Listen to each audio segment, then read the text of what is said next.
मनुष्य रोता हुआ आता है ताकि वो हंसता हुआ इस संसार से विदा हो सके। उसको मौका है आकाश तक पहुंचने का, रंग भरने का अपने हाथ से। अपनी कुची है, अपना दिमाग है, बाकी तो सब बेचारे वो भोग योनियां हैं। चींटी से हाथी तक आए और मर गए, उनके पीछे यमराज लगा हुआ। जीव जीवस्य भोजनम, सब एक दूसरे की मारकाट मचाने में लगे हुए। यही पहले पाषाण मानव करता था। पहले हमारे यहाँ क्या था, रियासतें थी, जर जोरू जमीन संघर्ष करके छीना जाता था। औरतें छीनी जाती थी, पैसा छीना जाता था, जमीनें छीनी जाती थी।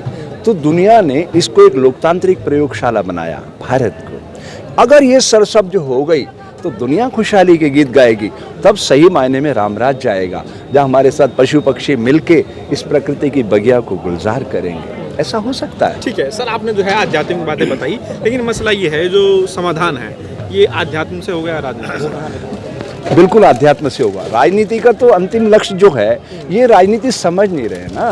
बात ये है, इनको ट्रेनिंग मिली नहीं है। ये राजनीति का मतलब समझ रहे हैं कुर्सी पे पहुंच जाओ और समाज का शोषण करो। शोषण के लिए थोड़ी कुर्सी है, ये सेवा के लिए कुर्सी। संविधान तो इनको क्या कहता है, जनता का, जनता से जनता के लिए। उस पैरामीटर पे तो खरे उतर ही नहीं रहे ये लोग। एक एमएलए बनता है, उसको कितनी तनख्वाह मिलती है? 1.5 लाख रुपए। वो 500 करोड़ का मालिक कैसे बन जाता है 5 साल में? उसके स्रोत कौन से खुल जाते हैं, कौन सी इंडस्ट्री लगा लेता है वो? और एक एमपी कहाँ से कहाँ पहुँच जाता है? तो ये कैसे पहुँच रहे हैं, इनके बारे में कौन पूछेगा? बात ये है, देश में सच्चा लोकतंत्र लाने के लिए हमें संविधान की गरिमा को अपने भीतर स्थापित करना। मोदी जी ने कल ही कहा संसद में कि दुनिया हमें लोकतंत्र का पाठ ना पढ़ाए। हाँ। देखिए, वो एक बेस्ट एक्टर है। और मैं हमेशा से कहता रहा हूँ, उसको मानसिक चिकित्सा की जरूरत है।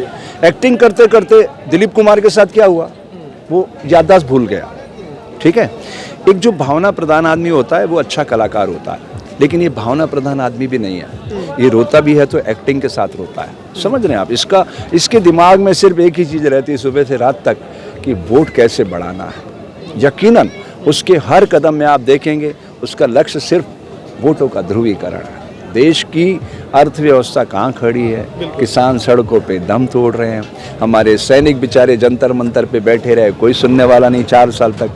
तो ये लोकतंत्र हाशिए पे जा रहा है और इसको वापस खड़ा करने में बहुत मेहनत करना पड़ेगी। लेकिन मैं ऐसा कहता हूँ, अंधकार कितना भी घना हो, कितना भी घना, वो सूर्य के सामने टिक नहीं सकता। सूर्य ये संदेश देता है कि तुम उठो, जागो, अपनी शक्ति को पहचानो, मैं तुम्हारे साथ कदम ताल करूँगा। बात तो सीधी सी है।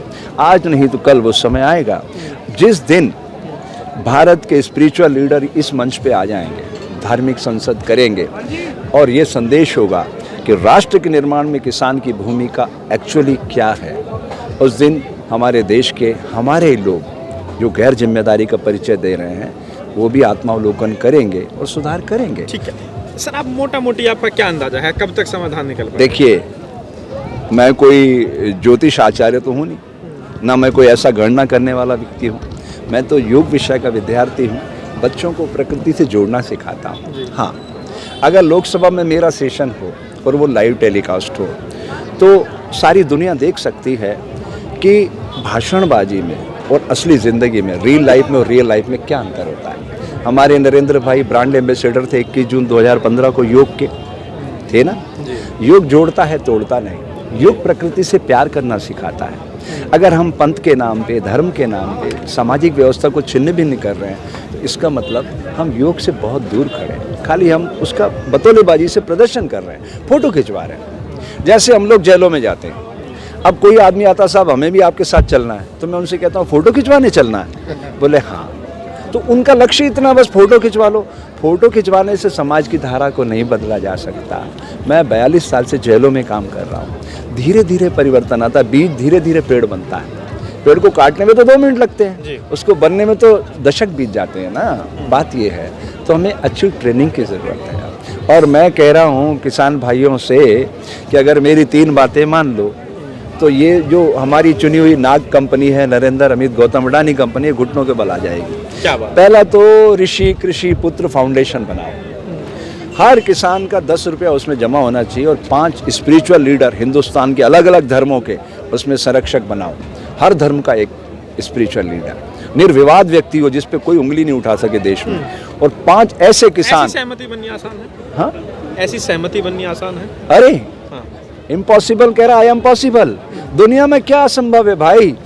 आप सिर्फ ये विचार अपने हृदय में लाना शुरू कर दो, सब इतने लाखों लोग इकट्ठे हो रहे हैं कि इस विचार को हम शक्तिशाली बनाएंगे, फिर तो सारी कायनात उसको जुड़ जाएगी काम करने में। देखिए ये जो शरीर है ना, सेकंड पॉइंट पहला हाँ। आपने बताया, दूसरा पॉइंट क्या है? हाँ, पहला ये क्या कहा मैंने, कृषि ऋषि पुत्र फाउंडेशन। 10-10 रुपए सब मिलाओ, एक दिन में गौतम अडानी से बड़ी कंपनी हो जाएगी। खेत इनके, फसलें इनकी, मार्केट इनका। देखो 127 साल पहले बॉम्बे में डिब्बे वाला चले, 127 साल लोगों पहले। ने बाबा रामदेव पे भी विश्वास अरे किया। सुनो तो सही ना, वो डिब्बे वाले जो है ना 127 साल से बॉम्बे में डिब्बा सप्लाई करते हैं, वो सब मार्केट उसके मालिक हैं, कोई नौकर नहीं है उसमें, इसलिए आज तक स्ट्राइक नहीं हुई। बात समझिएगा, जब हम सत्ता का विकेंद्रीकरण करते हैं और एक दूसरे पे विश्वास करते हैं तो एक सच्चे लोकतंत्र की ओर हमारा एक कदम आगे बढ़ता है। अगर हम एक दूसरे पे विश्वास करेंगे तो ताले लगाने की भी जरूरत नहीं पड़ेगी। ये जो हम ताले लगा रहे हैं ना, आज तो साधु भी ताले लगा के घूम रहे हैं आश्रमों पे। समाज का पैसा है, हम समाज का पैसा लेके हम किसी को दान दें, उसका फोटो खिंचवाएं, इसका मतलब हम गैर जिम्मेदारी का परिचय दे रहे हैं। ये समाज का पैसा है। हम कौन सी खेती कर रहे हैं? हमें समाज प्यार से देता है, उससे हमारा जीवन चलता है। तो हमारा धर्म किसके प्रति है? आज मेरे देश का किसान सड़कों पे खड़ा है, तो मेरा साधु का धर्म क्या है? उनका नैतिक समर्थन करना। नैतिक समर्थन के साथ साथ मैं थोड़ा आगे सोचता हूँ, मैं इनकी गलतियों को रिपेयरिंग करने के लिए आता हूँ कि ये क्या गलतियाँ कर रहे हैं ताकि दोबारा से ना करें और इनका आंदोलन बड़ा हो सके और ये जीत सके। ऐसी मेरी भावना है। अगला पॉइंट आपने 3 पॉइंट बताया। हाँ, कृषि ऋषि पुत्र फाउंडेशन बनेगा। दूसरा, ये जितने भी प्रोग्राम कर रहे हैं, जितने भी प्रोग्राम, उसमें इस मौजूदा नाग कंपनी का नाम डिलीट कर दें, हटा दें, नाम ही न ले। अपनी रेखा इतनी बड़ी कर दें कि उनका 500 वाट का बल्ब है तो इनका 1000 वाट का बल्ब दुनिया को दिखे। हर तीसरा टोल इनका आ जाएगा मोबाइल पे, तो वो अपने आप ही छोटे हो जाएंगे। अगर हम हमारे मुख से उनका ही नाम है तो प्रचार तो हम उनका ही कर रहे हैं ना, वो तो यही चाहते हैं। उन्होंने जंतर मंतर पे 4 साल तक बैठाया सैनिकों को दिल्ली में, तो हटा दिया वहाँ से ना। आप तो खुद जंतर मंतर पे मिले हो हमें, 4 साल तक जंतर मंतर बैठे। वो मैंने प्रधानमंत्री कार्यालय से पूछा, RTI में मेरे पास जवाब आया, हमें पता ही नहीं। मैं उनके पास गया, सैनिकों के पास, कि भाई देखो ये प्रधानमंत्री कार्यालय कह रहा है, उनको पता ही नहीं कि आप यहाँ बैठे हो, ये स्थिति आपकी है। वो कह रहे थे ना, हमें तो पता ही नहीं है, हमने तो किसानों के लिए इतना अच्छा कानून बनाया, उसमें काला क्या है? सदन में बोल रहे हैं जी, इतनी गैर जिम्मेदारी से बोल रहे हैं। तो आप अगर उनका यहाँ प्रचार करोगे तो बात कैसे बनेगी? संशोधन की बात कर रहे हैं। आप हाँ, अरे आप एक बात बताइए, वो जो भी कह रहा है उसने एक शब्द का इस्तेमाल किया अभी, परजीवी। समझ रहे हैं आप? आप एक बात बताइए, इस देश का जन्म कैसे हुआ? पता है आपको? आंदोलन से। ये देश तो बना ही आंदोलन से। और ये स्वयं 6 दिसंबर भानु को कहाँ खड़े थे? कसम राम की खाते हैं, हम मंदिर वहीं बनाएंगे।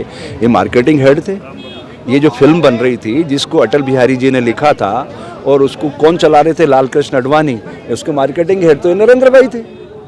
ये घूम रहे थे ना उसी रथ पर, जोर जोर से चिल्लाते थे। आज वो पंत प्रधान बन गए तो क्या वो अपने उस अतीत को भुला सकते हैं? बुला सकते हैं। कितने आंदोलन इन लोगों ने किए हैं। हमारे साथ कई मंचों पे ये लोग रहे, एक नहीं अनेकानेक। और भारत का उदय ही आंदोलन से हुआ है। अनगिनत धर्मयोद्धाओं ने अपने खून से इस आज़ादी को सींचा है। अंग्रेजों के खिलाफ वो नैतिकता पसंद लोग थे, इसलिए वो चले गए। इनमें इतनी नैतिकता होती ना, और किसान जिस तरह से आंदोलन कर रहे हैं, 2 दिन में इस्तीफा देके घर चले जाते, 2 दिन में घर चले जाते। बदनाम किया जा रहा है, उसका आने वाले समय में क्या असर आप देखते हैं और आंदोलनों पर क्या असर? देखिए मैं 2 चीज़ें कहना चाहता हूँ। आपने बड़ा अच्छा प्रश्न किया। हम भारत के लोग अत्यधिक सरल, तरल और भावुक हैं। भावनाओं में बहते हैं हम लोग। हमने आज तक जितने चुनाव में वोट किया, आज तक आज़ादी के आंदोलन से लेके आज तक नेगेटिव वोट किया कि इनको हराना है, ये गलत काम करते हैं, इनको हराना है। हमने पहली बार इस व्यक्ति को 2014 में जिताया था क्योंकि इनका नारा बहुत अट्रैक्टिव था, सबका साथ, सबका विकास, सबका विश्वास। अगर ये उस पर एक्चुअली उसको ज़मीन पे उतार लेते उस नारे को, आज भारत का दृश्य कुछ और होता है।